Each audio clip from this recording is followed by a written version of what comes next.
Welcome back, everybody. We're wrapping up the week talking to yet another Canadian actor. I love Canadian actors, you know that. Somebody from Toronto, Bobby Del Rio. He's an actor, he's a writer, he's a producer, he's doing all sorts of stuff, and he's a playwright as well. So we'll talk to Bobby about all of it and see what comes up. Welcome to the program, Bobby.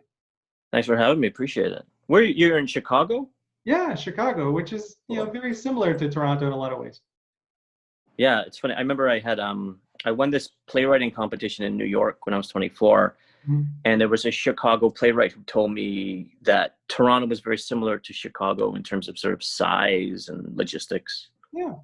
Have you been to Chicago yet? I have been to Chicago. I loved it.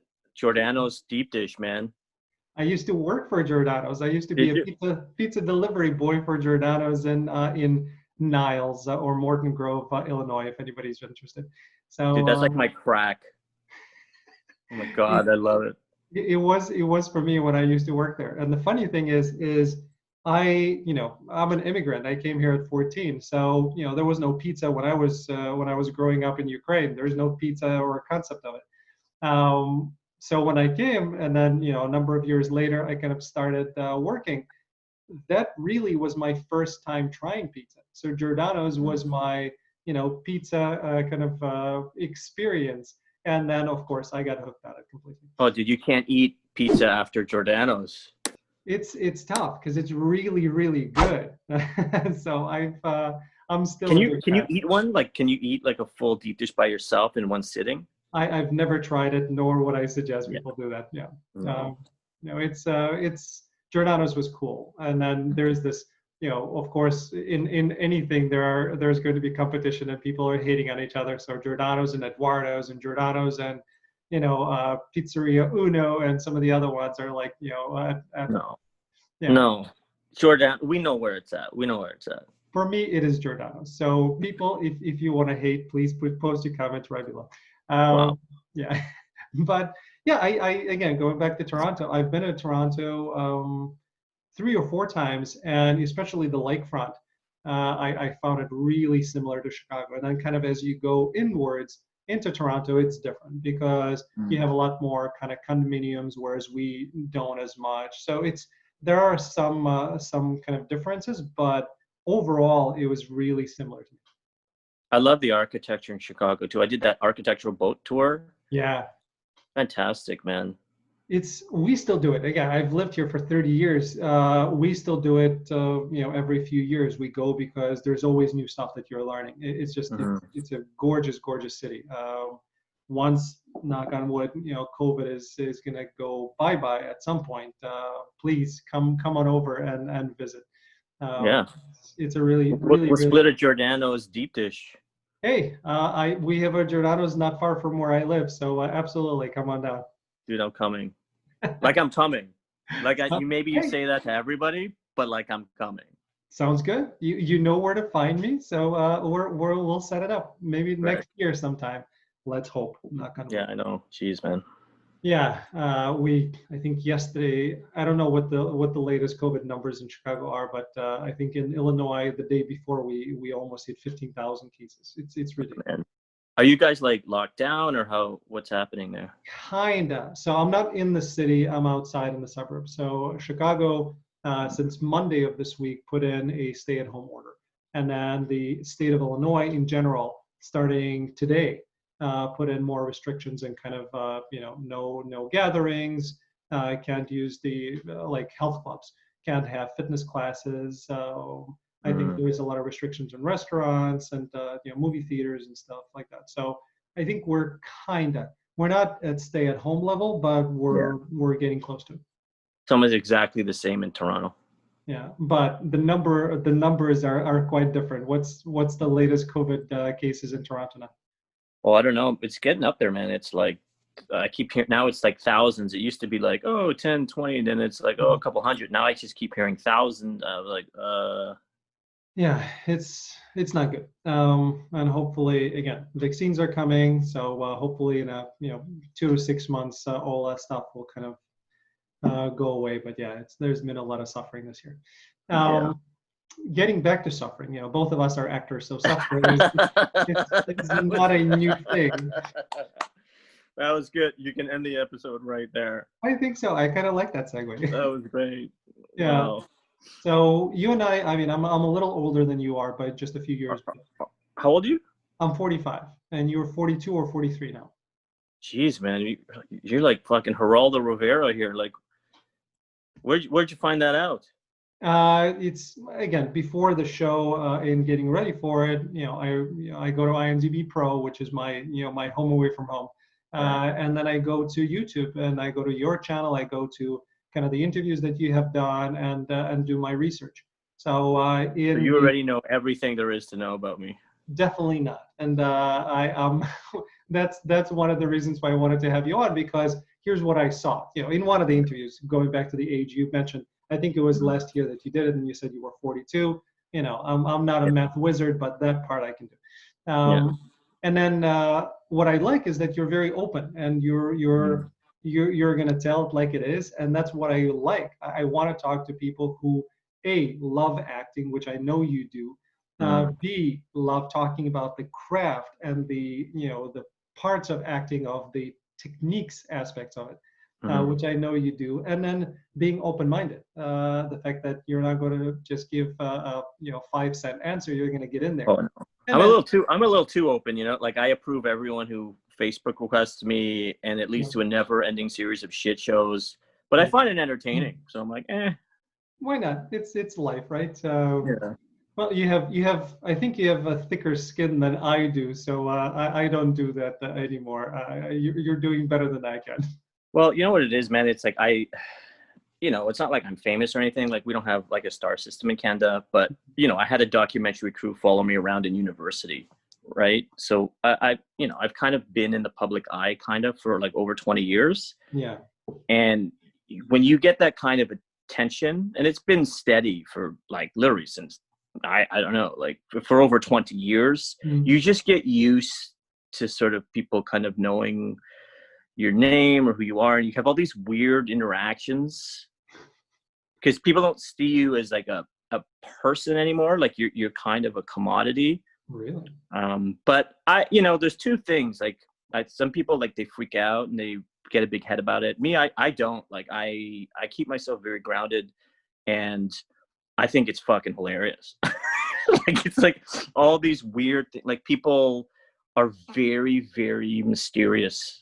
And maybe that's partly my artistic inclination. Like I love to watch people, but the way people will treat you when they read about you or see an interview with you, it's quite a unique perspective, I think. Yeah. Well, it's interesting that you say that, kind of there's no star system in Canada. One of my, very good friends, who's a Canadian actor, Sujith Verghese, who's in Toronto. Oh, yeah, I know Sujith. We work together. Yep. So he says that being a Canadian actor is a little bit like being in a witness protection program, which I find hilarious. But it's from the States side, right? We know a ton of Canadian actors, but we really know them because they're in the American productions. Yes. And we think we know Canadian actors, but it's because you guys are coming down, or the productions are shot there in Toronto or Vancouver. Whereas I think in Canada, until the streaming services came in, you guys didn't start getting as the notoriety that you should be getting. So have you seen that change for you? Oh yeah, dude. I mean, that's such a brilliant observation. It's funny because obviously I'm in Toronto, you're in Chicago. Yeah. I've got this feature film, The Market, I wrote, directed, and I've been getting press in the UK. I've been getting press in Arizona. I've been getting press now in Chicago, even other places in Canada. And it's funny because before, and it's interesting that you called me out on that, because you're right. Because it's almost like there was this sort of absence of a star system, but now with YouTube and the sort of democratization of media, I can access international media outlets in a way that I just was never able to before. Cool. Yeah. I mean, there's so much talent in Canada, and the reason why I got to know Sujith is because even though I've seen him before, Suits is one of my favorite shows, and I remember the episode, but it didn't, I didn't quite put two and two together. I really kind of got to know him as I started watching Kim's Convenience, and the only reason why Kim's Convenience was on is because it's on Netflix. So same thing with Schitt's Creek. I started watching Schitt's Creek before it kind of became the big phenomena that it deserves to be. But it was because of Pop. And it's available here, so I started watching it, and then I introduced other people to it. My daughter introduced me to Kim's. So like some of the stuff is starting to come in, and now Transplant is on NBC. So I think that's awesome. Well, it's so funny too, right? Because here, especially in Toronto, like we all know each other. Like I did a play with Sujit at the Factory Theater in 2005, called Tideline, and like Gene and Paul, who are the stars of Kim's Yeah, Convenience. yeah. We all went to TIFF together. We starred in a short film called Unlocked in 2009. Like we all know each other. We're all like friends, and we work together. But then now that it's again this democratization of media. Like Americans are starting to get to know us. UK, all these different countries are starting to access Canadian products, Yeah. and it's like there's almost like this newfound attention that we're all like, oh, like you know about us? Oh, cool. Yeah. By the way, Gene, Paul, they're all awesome. Gene was born in Chicago, or What? the yeah. She's from Illinois. I think she even went to school here before moving out there. So Gene has helped me so much, man. Like she was one of my first advocates. Like she helped get me an agent, and she's been really helpful to me my whole life. I haven't had a chance to speak to her yet. Neither with Paul from Kim's. I talked to three people, but I'm still working my way through. It just Jean seems like a really sweet person. So that's kind of my Oh impression yeah, of her. So, she's a legend. It's funny because she had this post before where she's played like, so I'm half Chinese, okay, so she's played my mom. She played my mom in that short film Unlocked, cool. and she has played moms for I don't know if it was like 20 or 30 different Asian actors, and she had like tagged all of us. And but Wow. she's really a legend. I mean, I remember even like she's Korean and I'm part Chinese, but I love Korean food. Mhm. So there's my favorite place is called Kimchi House in Toronto, and I guess it's Easy. Gene.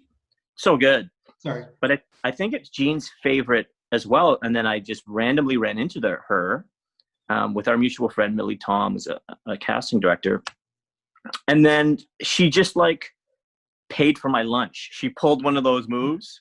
She just paid for. I was like, what? That's Gene Yu. That's very sweet. Mm. I love that show, by the way. It's it's one of my favorite comedies of all time now. Wow. Because again, excuse me, a lot of the Canadian shows that I've seen seem to combine something very unique. And what it is, it's really funny, but it has a lot of heart, and it's set in this a little bit alternate reality where everybody gets along. So Right. it's that part where obviously there's conflict, but it's where we as a society should be striving to be. Mm.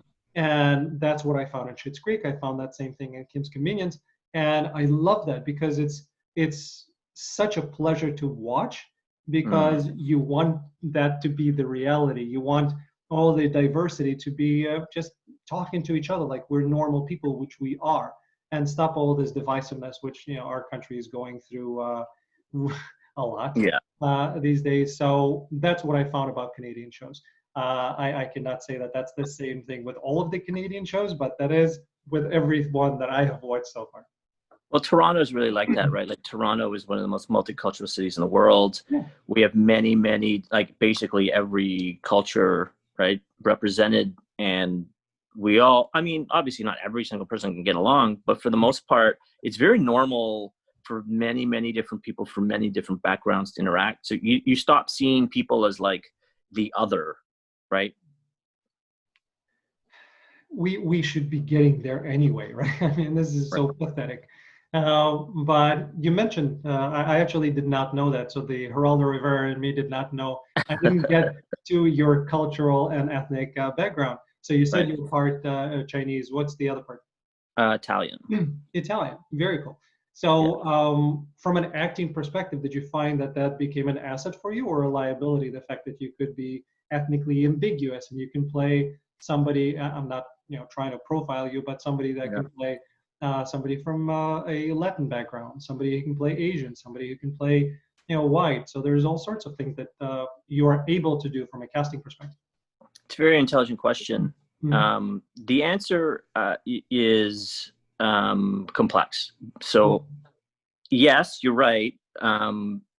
Because I'm mixed, you can kind of slot me into a lot of different things. Yeah. Especially because when I first started, I was certainly one of the only half Asian actors in the industry. There's quite a few now, Okay. but I don't know if it's just my mother and father were one of the first interracial couples in terms of an Asian and a white person having children. But when I was growing up, it was very, very unique and uncommon. Where like literally my whole life, I have many stories of people like stopping me on the street and being like, Really? oh yeah, it was Oh my like a God. constant. It became such a thing that when people would ask me the inevitable first question, which is what is your background, I would say guess, and I would play a game.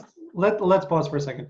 Sure. Why would that be an inevitable first question? Because why why is that a thing? I It don't just get it. was. Okay. It just like it's happened to me. I would say 500 times Okay. in my life that the first thing somebody said to me is, what is your but and I always know what's coming.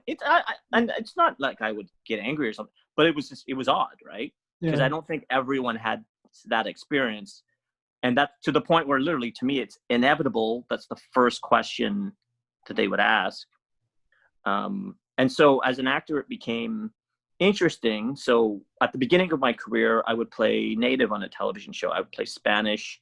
I would play Asian. Although what's funny is now I'm 42. I am established in the industry and, I have a pretty good resume.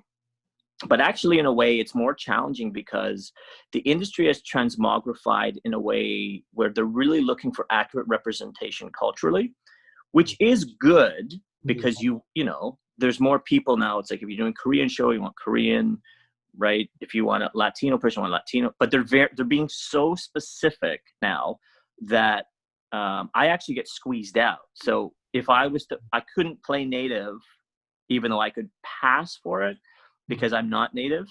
And so that's offensive, right? Even though I used to audition for Latin all the time, I'm not. So Yeah. now that's offensive. I'm not, like, there's been times there was like a director who wanted me to audition for a Japanese role and I'm half Chinese. And then the casting director was like, oh, well, he could never pass for Japanese. And the director was like, yes, he can. They had a fight over me. So it's like my actual ethnicity now Yeah. is part of the equation for whether or not I get cast. Wow. And then I'm like, well, how many people are fucking casting Chinese Italians? You don't see that in a breakdown, right? So it's Dude, very absurd. there is a show in there just on your own. I know you're a Oh, I writer. know. Maybe write one. Well, this is it, right? So actually, it's funny you say that because my next project is a web series I've co-written with Megan Larson, who's a 22-year-old prodigy, Yeah. and I'm one of the lead roles, and I'm playing Chinese Italian. Nice. There you go. That's very cool. Yeah. Because it is an interesting conversation. From my perspective, my curiosity goes to, well, what language was spoken at home outside of English. Right. So that's my question. If you want to answer that, I would want. Oh, sure. Well, I mean, my dad is from Rome, right? So he moved here when he was 13. So Italian is his first language, but he also actually spoke French and Spanish and English. My mother's Chinese, but she was born here, so she doesn't speak Mandarin or Cantonese. Okay. So it's very funny because actually my mother is sort of fluent in Italian now, and she's Chinese, Yeah. but she doesn't know a word of Mandarin or Cantonese. So she would just order like combo E from the Mandarin, and that's her link to her culture. But then she swears in Italian. You're like, That's awesome. what is happening? That's very, very cool. Have you had a chance to visit Italy yet? I have. Okay. So actually, it's funny because I'm watching Rome now on HBO. Yeah. And it's funny because I have all these conquerors in my blood, right? In China and Italy. I just recently, I was dating a Taiwanese woman who taught me about the Cultural Revolution. I was like, what's that? And I'm just like, oh my God, like there's so many conquerors and murderers in my bloodline. Like, Yeah, whoa. yeah. But again, it's not you. That's just the heritage part. Um, That's what you think. oh right, and now this guy wants to come over to Chicago. Right now, I'm Yeah, having second exactly. thoughts. I can stay at your place. That's gonna be fun. Yes, we'll lock down the basement. Good. Freaking me out. Anyway, that's very funny. How did you enjoy Rome? I am assuming you've been to Rome. Oh yeah. I mean, I think 15 years old, but it's pretty amazing. Like, you go downtown, the Colosseum is just there. Yep. And it's like, this thing is like thousands of years old. Mhm. And it's just like downtown Toronto, we have like the Eaton Center, with like a big shopping mall. Yep. And downtown Rome is it's Colosseum. amazing. Well, Yeah. you just feel it. You feel history Mhm. in the city, like in the culture. Yeah. I like Rome. I've been there 3 times, I think, and it's such a juxtaposition of everything. It's I really kind of enjoyed watching it. But my memories of Rome, it's basically everybody smokes. There's gelato on every corner, and you have the beautiful architecture. So that's Nailed it. pretty much the three things. Oh, and the Italian food in Rome is completely different from the Italian food that we have in the States. So because we eat Italian food all the time, it's really prevalent here. And going to Rome, and then going to Florence, going to Venice, going to these areas and trying to eat authentic Italian food, it's completely different. Like It's much better. yeah, and they would be laughing at us. We try to find lasagna on the menu. They're like, no, lasagna is what our mother makes on Saturday, throwing all the stuff that's left over. Well, that's not going to be something that we're eating. Are you kidding? Okay, fine. I will admit, the time I felt the most comfortable in Rome, that makes a lot of sense now that we're having this discussion, is when we found a Chinese restaurant in Rome.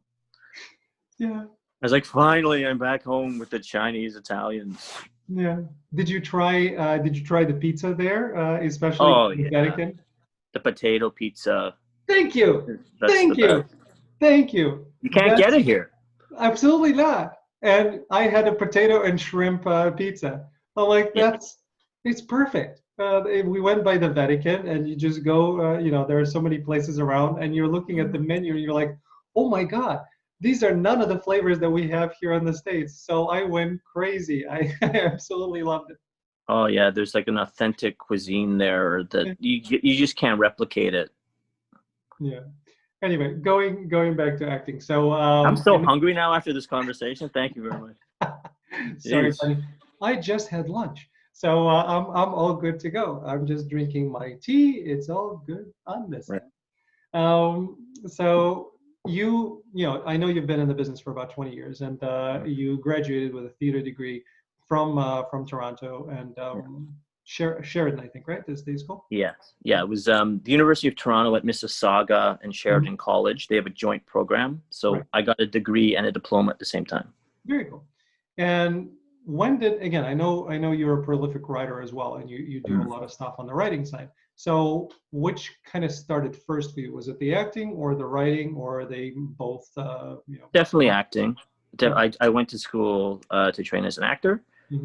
We studied Shakespeare and Chekhov and Ibsen and singing and dancing and all those things. And then I remember that I was in a play written by a fellow student who's also half Chinese, Dave Yi, which was shocking to me, but really interesting. And he was a year older, and he had written this play, and then he cast me, and then we were both leads in this student-written play that did really well at this sort of inter-university sort of theater festival. And it did really well. And I remember thinking, man, like, you can write your own play.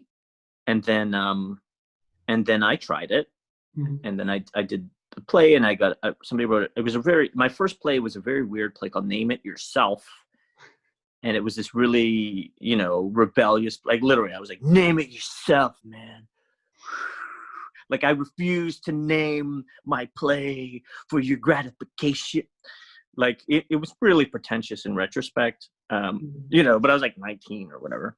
But I remember I got an article about me in I Weekly, which was this sort of independent magazine that did a lot of theater coverage, and they thought it was really interesting. And then my second play was called When Children Fall, and then I ended up producing it at that same festival where I'd first appeared in Dave's show, and I won a playwriting award.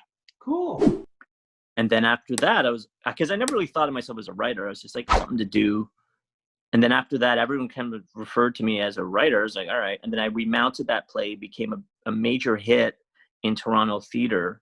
And then from there, like essentially the publicity and opportunities have never stopped. And that was in the 90s. So very cool. And then I think, I mean, you did act in the States as well. So what was your first role? Was it with Jeff? That was your first role? Yeah. You know, what's funny is that my first time on set for a movie was opposite Jeff Daniels on HBO called Cheaters.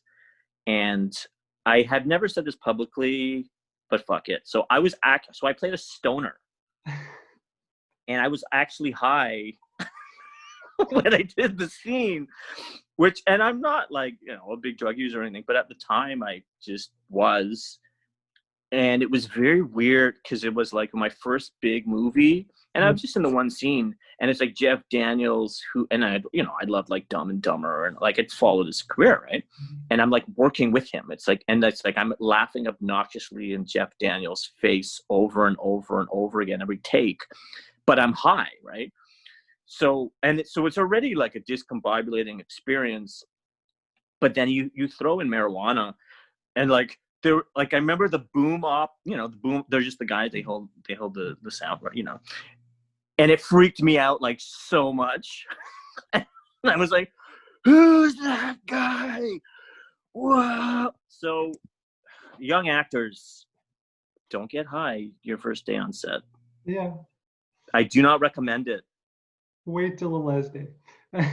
wait till the wrap. This is going to destroy my entire career, by the way, but it's fine. Dude, nobody's watching. Yeah. That's hilarious. So it's Jeff probably thought, hey, either this dude is high or he's really method. He didn't know it. Yeah, I think he didn't know what the hell to make of me. He's just like, all right, what? Because then even after, it was actually very interesting, because he's like super famous, right? But so he's a star of this film, very very good actor, right? Actually, Jenna Malone was in that movie. Like it was a really really good cast. It was very well done. But I remember it was very interesting because Jeff Daniels is kind of there, and between takes he's just kind of chilling, and then nobody would talk to him. It was kind of like Jeff Daniels is here, and then there's all this crew and cast and extras. Like it was a major production. It's HBO, right? Yeah. And no one was talking to him. And then at one point I was like, "Hey, how's your day going?" And he kind of just looked at, like he was like surprised that someone spoke to him. Yeah. But he wasn't like rude or mean or anything. He was just kind of like surprised. And then, but I think he liked it. I think it was, I just talked to him as a human, sort of like actor to actor, like how you doing? Yeah. And he's like, yeah, I'm a little tired. I'm like, yeah, I hear you, man. But it was really interesting to have this moment of just human connection in this sort of world of celebrity and HBO. And I think at that point the marijuana had been wearing off. But I don't really remember. Like maybe if I didn't smoke that joint, like I wouldn't have spoken to him. Yeah. But he is a tremendous actor. I didn't appreciate him until I saw Newsroom. And he's just incredible. He's a very normal guy too, right? Yeah. Like he's just a guy who happens to be really good at acting, right? There was no drama.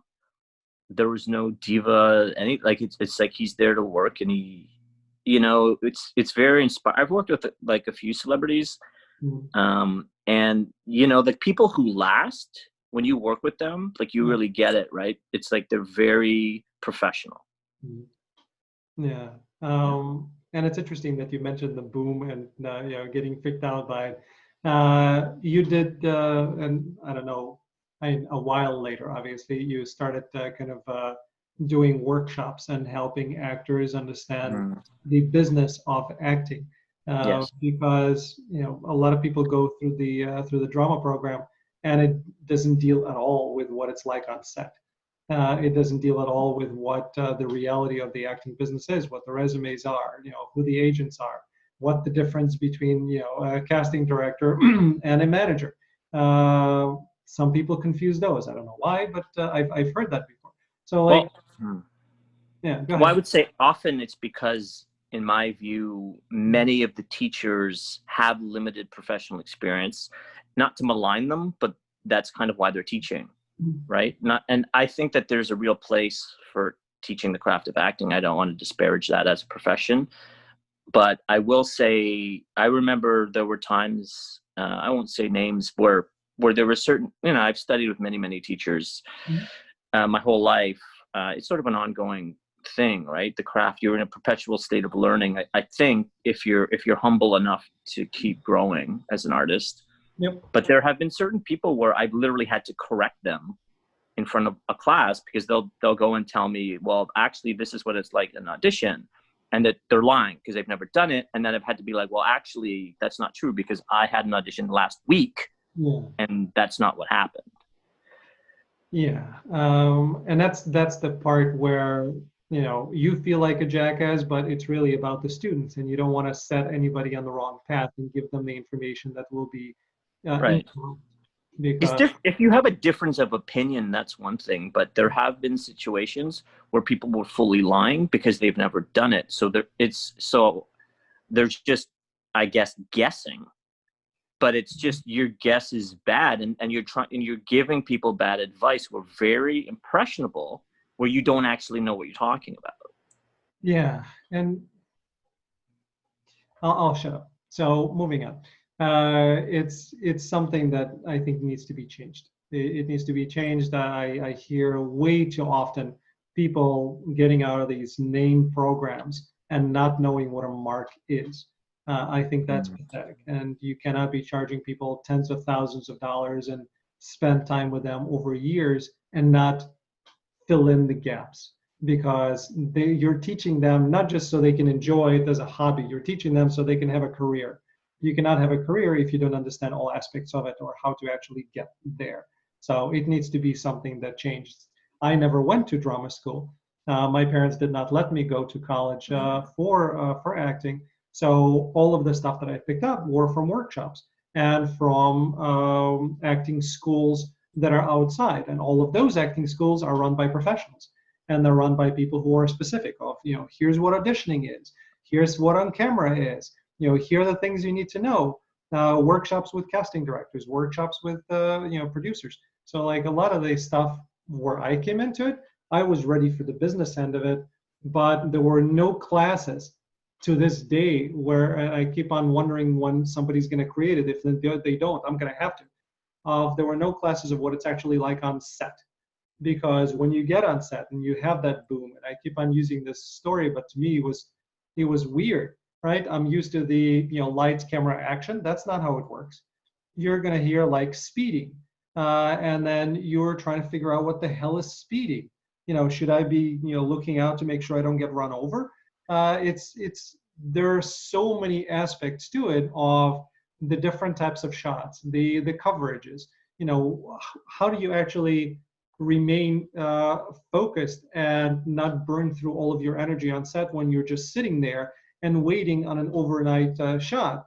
All of the acting pieces you kind of tend to forget, because at that point, at 3 o'clock in the morning, you're just trying to make sure that you remember your lines, forget the whole fact of who am I, why am I here, who am I talking to. Like all of these things, people need to be prepared. Mhm. And I did not see that.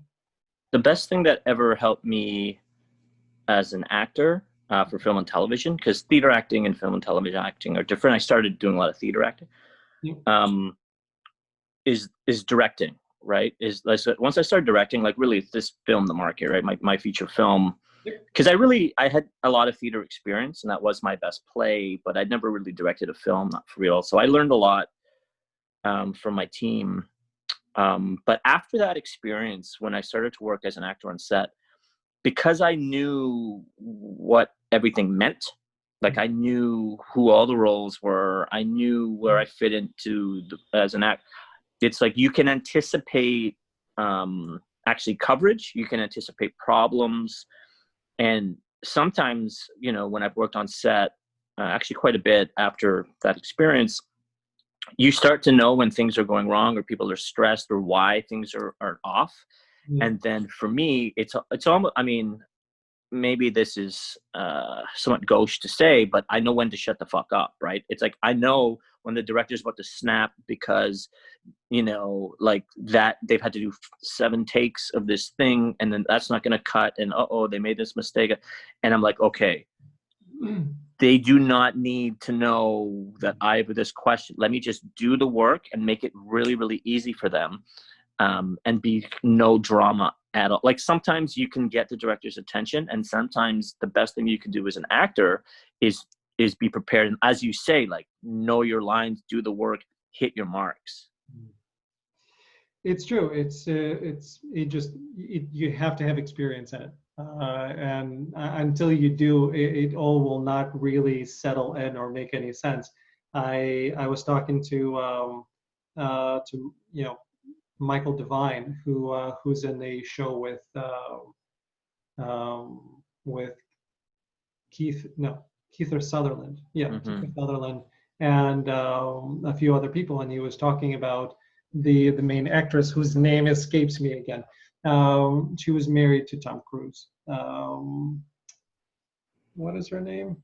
I'm an idiot. Nicole Kidman. Yes, Nicole Kidman. So he was talking about Nicole Kidman and saying that you could see the incredible professionalism of here's a wide shot and this is her performance in the wide shot, right? Then it gets to medium shot, her performance changes. It gets closer and closer, and then to extreme close up, and then there is nothing. It's just what's in the eyes and what's there. It's like you need to understand that stuff because acting is acting, yes, but there's a lot to it and you need to know when to use what. Like I picked up a lot of these things from reading Michael Caine's book, dealing with the acting and how to be on set. That's where I started to learn about these things, and then I went on set. So at least I was a little bit prepared. But It that's makes a big it makes a big difference, right? Because it's all about the edit. So having, like, when you're the director, you have to think about the edit during the shoot. And I know that, you know, like sometimes you hear this, it's sort of a cliche, but it is true, right? It's like save it for the close up, save it for the close up.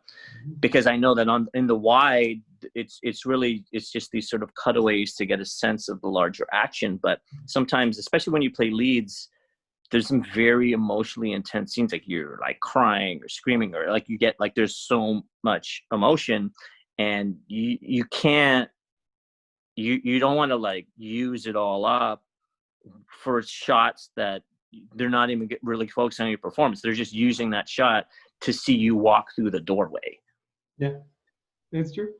So that's one of the reasons why I'm having these conversations, so people can start picking up on that stuff and doing their research and getting better at it. So what from the that perspective, right, and the types of shots, what have you seen and what works for you in these emotional scenes of how do you preserve yourself enough and then have the things left for that, or those takes where you really need them? So I guess I'm very good at scene construction. I understand why certain pieces of writing are there and what the intention is. Mm-hmm. Like I'm pretty cerebral, right? So I'm very good at understanding, okay, this is the writing, this is the scene. I see how they're shooting it, and then I'll kind of like modify my approach per scene based on their objective. So, for example, I played the male lead in the show called My Roommate's an Escort. I saw it. I didn't see the full episodes, but I saw some on your demo. Yeah, so we shot season 2 in Sault Ste. Marie. And I remember there was this one scene, and it was in a way a very simple scene, right? I was on the phone, and I found out this major thing happened, and then it's sort of functional, right? It's kind of like, oh, that happens, and it pushes the plot along. But I knew that I was going to have to deliver it in such a fast, manic way. And a lot of it was written it was like informational, right? Yeah. But the information had to go like this, and every sentence was a new discovery, because, oh my God, this happened, and this happened, and this happened, and this happened, and it had to be said very, very, very quickly.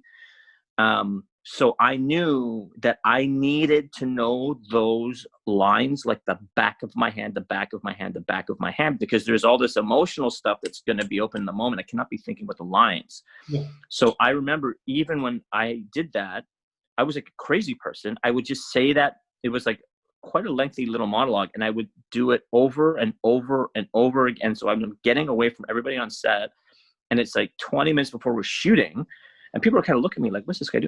And I'm just going over it. I probably did it 200 times in a row, where it was just like breathing. And then by the time they were like, action, boom, it's like, I'm already in that space, right? I'm already doing that quickness. I'm already in the thing. And I knew that if I didn't do that prep before, it wouldn't have had the urgency. It wouldn't have had the speed. It wouldn't have had the sort of intentionality, but it was like very mechanical. Yeah.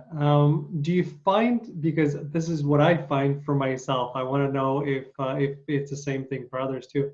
Do you find that when you're running lines over and over again, do you get to a point where your brain kind of shuts down, and you don't remember lines anymore, and you have to stop and then come back, a short while after, and then you're back again? Yes, but I do think you have to, like I say, you modify your approach, because in that instance, there were so many lines, and it was like there was so much information coming at me. I knew I had to like prep. There's other times where it's like there's not so many lines, but there's so many different organic things that has to happen, where I will actually not memorize them at all until like hair and makeup, or like literally you do a couple of read-throughs with usually what I find is other actors that you're in the scene with for film and television, almost always you'll just go over, whether they ask you to do it or not, and you want to know the lines, right? So you'll, even if it's stars of the show or unknowns or whomever, like usually what happens is people get together and are like, hey, can we just go over this? So I know that if there's sort of like organic things that need to happen, where, because there is such a thing as being over rehearsed. I purposely will not prep so hard when there's more of a needed fluidity, especially if there's not a lot of lines.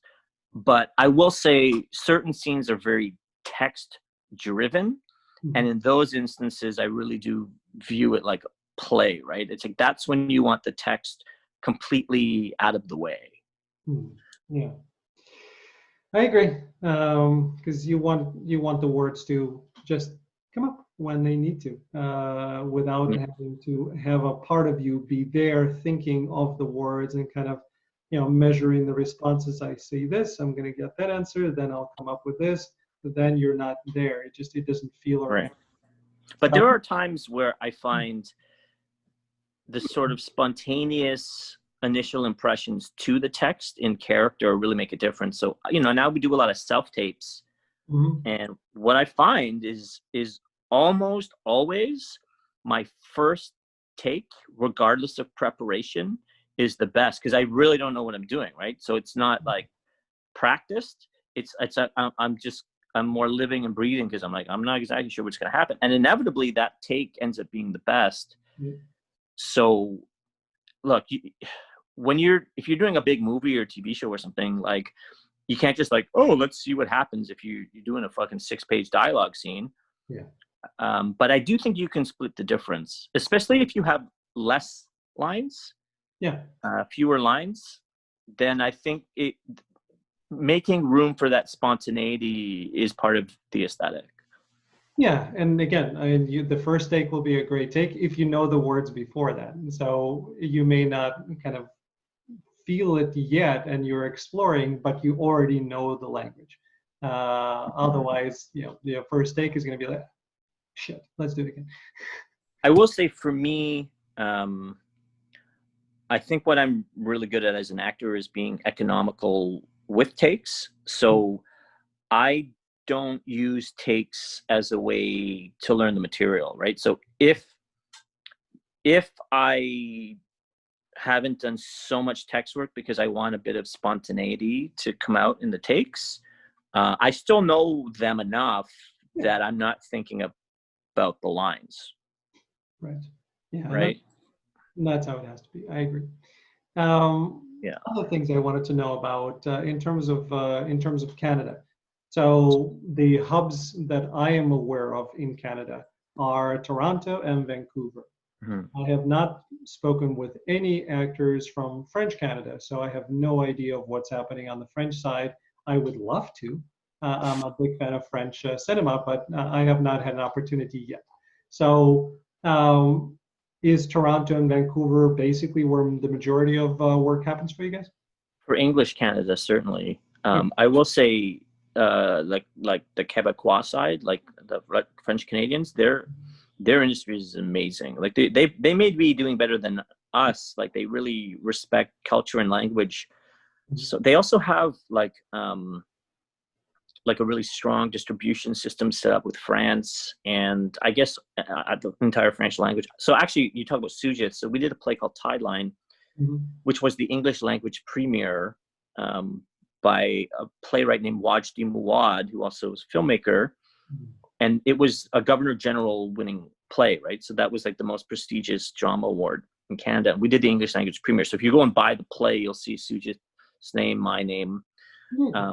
And it was like this 4-hour play. But what was really interesting about that experience is that it had already won an international prize before we did it. Like it like there's such a respect for this sort of poetic, experimental, epic.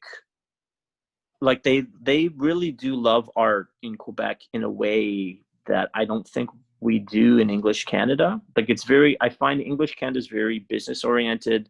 It's almost like Hollywood light, like everybody wants to go to the US, but the Quebec artists are like they don't have no desire to go anywhere than where they are, right? And so they're like bleeding for their work, and I think it really comes across. Cool. And then is there any kind of do you go back and forth? Is there an ability for the English Canadian actors to work in Quebec, or you have to be French first? I don't speak French, certainly not fluently. I mean, I studied in school, as we all do, but certainly I'm not talented enough to perform that language. Other actors are. I mean, I think it's a question of language. If I think there's certainly some actors who are so fluent that they can go back and forth very easily between Quebec and English Canada. I would say they're overwhelmingly the minority. Okay. It's just in my sort of anecdotal observation, I would say 95 to 98% of actors in Canada are going to choose between those markets. It's not too many actors that are going back and forth. Very good. And then from your side, again, having done acting, having done producing, having done writing, is there one where you find that you're mostly doing that nowadays, or you're still kind of having your toe in all the waters? I mean, I'm a sort of different kind of dude, I think. Like I don't know. Maybe again, my first play was called Name It Yourself. Yeah. I just don't like to be pigeonholed, right? So I'm the kind of person where, if I was to win an Oscar for Best Actor, I would immediately go and learn violin. Like I'm very different. For me, it's not about recognition, right? It's about challenge and artistic opportunity and perpetual growth. So I like doing things that I shouldn't do, or but people don't do it that way. Like it's like I like that challenge, right? It's like if I beat you in a sword fight with my right hand, I immediately want to challenge you again with my left. Yep. Yeah, my son and I were doing that yesterday, not with sword fighting, but with table tennis. So, Yeah. I taught myself how to play with my left as I was teaching my son how to play. So just to make sure that we could be at the same level. Now I can, I, he got to a point where he was beating me consistently when I was playing with my left and he with his right. So I switched to my right and I hadn't played with my left for a while. And then my level with my right, continued to rise. So now I'm at a point where I'm consistently beating him. So I switched back to my left. So No, I, it's brilliant, but that's what you need to do. And you can tell, right? Because you're so curious intellectually, which I think you need as an artist. And for me, I remember back even in theater school, I never did classical text, right? I was always wanting to be in movies and TV shows and stuff. And then we did this thing called the junior project where you identify your performance weakness and you focus on it. And mine was classical text. And then I became so strong at classical text through that process. I think I ended up doing pieces from Long Day's Journey into Night, Waiting for Godot, and Hamlet. And then at the end of the program, we graduate. We do this thing called the Theatre Ontario Showcase, where all the students basically perform 2.5-minute monologues for the top theater companies and casting directors and agents in the city, and it's a very overwhelming experience. sure. It's like I don't know how many people, 500, 1,000 people who can kind of make or break your career, right, in your mind, Yeah. are all here, and you have 2.5 minutes to impress them. And I remember I graduated with 25 people, and I was the only person selected by Soul Pepper, which was one of the most important classical theater companies in Canada. And they plucked me out of that showcase because of the strength of my classical text to perform for the professional company. And for me, and I didn't get the role, but I ended up getting that opportunity was very poignant for me because that had been my acting weakness. And I had worked on it so much that it became an overwhelming strength. Very cool. Yeah, it goes to say a lot about you. I like that. Is there something that people do not know about you? I know you're a really open person. Um, I'm very volatile emotionally, Okay. like extremely. I think that, the closest friends of my life know that. I think people can get a sense of it, but I will say for social media, I do try and I am very authentic. I am very genuine. Those times where I'm like sobbing and crying, I'm not necessarily streaming that and like typing, "Hey guys," so I'm not so transparent with that, but I am a deeply emotional person. I'm also deeply cerebral, Mm. but I'm also like deeply emotional. Yeah. I get it. I'm similar in that regard. And by the way, Mhm. what I'm doing right now, there is a part of me that really is bothered by it because I remember watching Oprah, and anytime that she would talk to somebody, she would go in and she would say, "Yeah, I'm like that too," and she would go into her own story, and I would want to just hear more about the guest. And now that I'm an interviewer, I'm doing the same thing. So Oprah, I'm learning from you. But I had this conversation with my kids a few days ago where they're like, "Dad, you're taking things too hard." I'm like, "Yeah, I am." Because when it comes to the people who I love, I'm taking everything raw. And what you say and what you don't do when you're supposed to do it, kids, it hurts.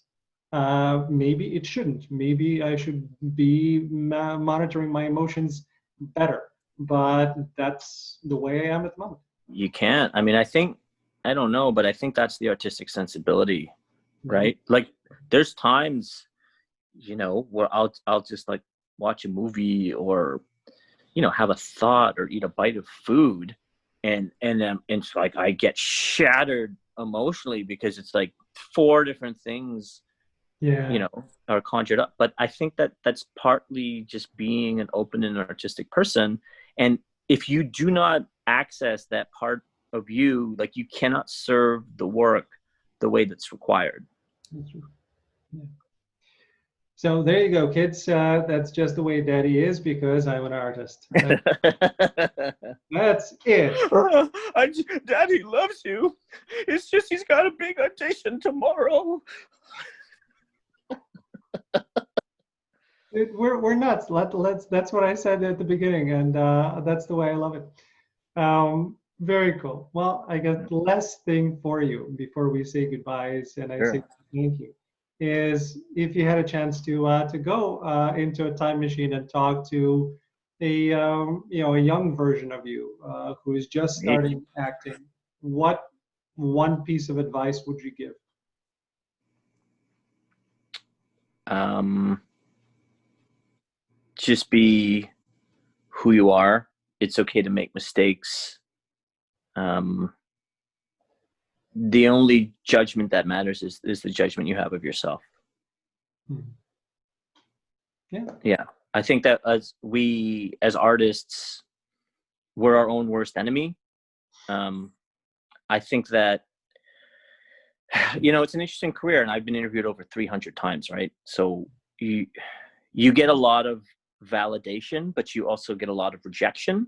Mhm. And I think it's important to not get too high or too low, which, is difficult when we're as sensitive and deeply emotional as we are.